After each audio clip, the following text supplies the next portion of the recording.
task moves moments. So the thing for this class was, the idea was we took two moves and we put them together so they fit in 1/8.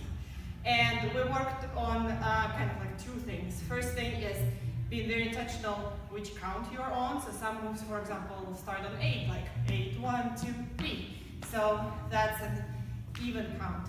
And then some moves, 1, 2, 3 start on odd count. So we were kind of mindful of that. And then we really worked on transitions as we kind of merged those two moves together.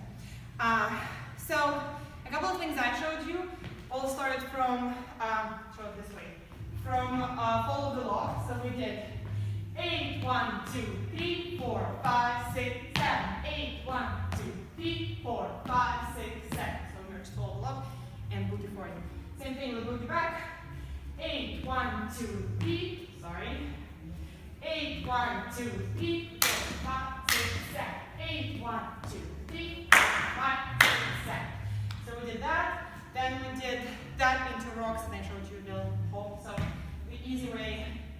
8, 1, 2, 3, 4, 5, 6, 7. 8, 1, 2, 3, 4, 5, 6, 7. With a little hop. 5, 6, 7. 1, 2, 3, 4, 5, 6, 7. So we did that. And then after that, I pretty much just like throw it to you guys.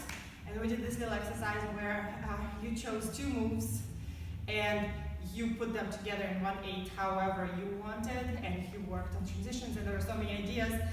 We all worked in groups and shared them, and it was awesome, and I was kind of like lurking there, like, I like that, I like that. So yeah, you can practice it on your own, and bye!